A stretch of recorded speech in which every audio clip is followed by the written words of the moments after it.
पंतप्रधान नरेंद्र मोदी यांनी लाल किल्ल्यावर केलेल्या भाषणामध्ये महिला आरक्षण आणि वैचारिक नक्षलवादाचा उल्लेख केला। मोदींच्या या विधानावरून महाराष्ट्रामध्ये राजकारण तापलेलं आहे। मोदींच्या भाषणावर विरोधकांनी टीका केल्यानंतर आता मुख्यमंत्र्यांनी विरोधकांनाच लक्ष केलेलं आहे। नेमकं काय घडलेलं आहे पाहूयात।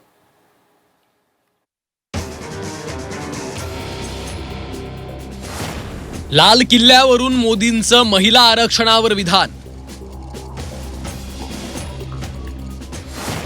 लागू का केलं नाही म्हणत विरोधकांकडून शरसंधान,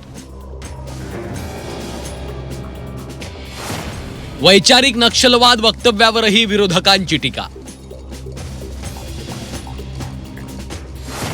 विरोधकांच्या टीकेवर फडणवीसांचा जोरदार पलटवार। हमने पार्लियामेंट में नारी शक्ति वंदन अधिनियम पारित किया था, लेकिन किसी न किसी कारण से राजनीति के अखाड़े में पिछले 40 साल से ये सपना हमेशा राजनीतिक अखाड़े का शिकार हो गया है। पंतप्रधान नरेंद्र मोदींनी महिला आरक्षण विधेयकावरनं विरोधकांवर साधलेला हा निशाणा। राजकारणामुळे महिला आरक्षण विधेयक रखडल्याची टीका मोदींनी केली। मोदींच्या या टीकेवर विरोधकांनी पलटवार केल्याचं पाहायला मिळालं।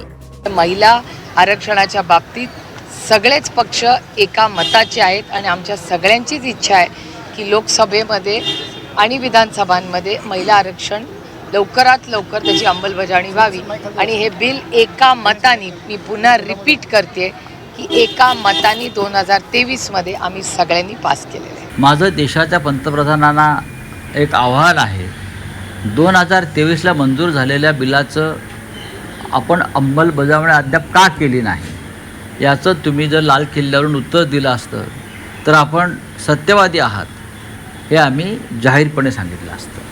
विरोधकांच्या या टीकेवर मुख्यमंत्री देवेंद्र फडणवीसांनी जोरदार पलटवार केलाय।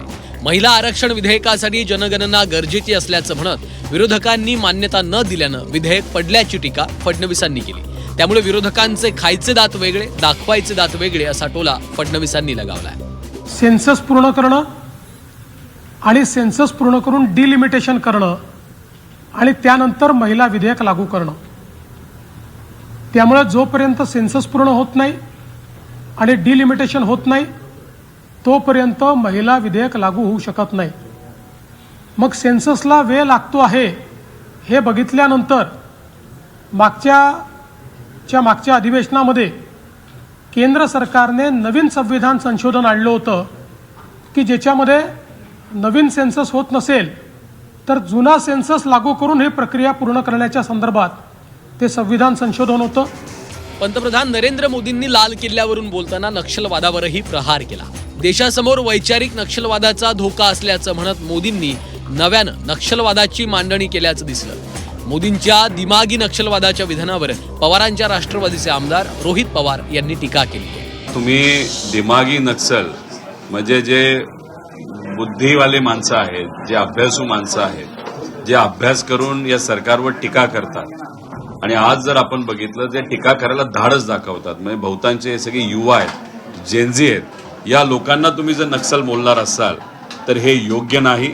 त्यामुळे कुठं ना कुठंतरी सरकारमध्ये असणारे सर्व नेते आता भरकटत चाललेले आहेत। या देशाला ज्या अडचणी आहेत त्या अडचणीपेक्षा नको त्या विषयावर जर हे बोलत असतील, ह्याच्या आधी होतं शहरातले नक्सल, आता बुद्धीतले नक्सल, आता काय कसले कसले नक्सल काढतील कोणाला माहिती। विरोधक मोदींच्या दिमागी नक्षलवादावर टीका करत असले तरी महाराष्ट्राच्या मुख्यमंत्र्यांनी मात्र पंतप्रधान मोदींनी केलेलं दिमागी नक्षलवादाचं विधान योग्य असल्याचं म्हणत पलटवार केलाय। अतिशय योग्य उल्लेख त्यांनी केलाय।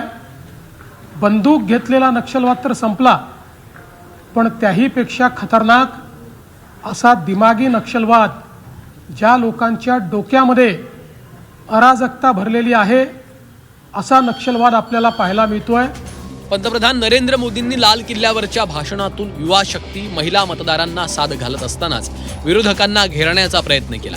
त्यामुळे पुन्हा एकदा महिला आरक्षण आणि वैचारिक नक्षलवादाच्या मुद्द्यावरनं राजकारण तापल्याचं पाहायला मिळतंय। ब्युरो रिपोर्ट, झी 24 तास।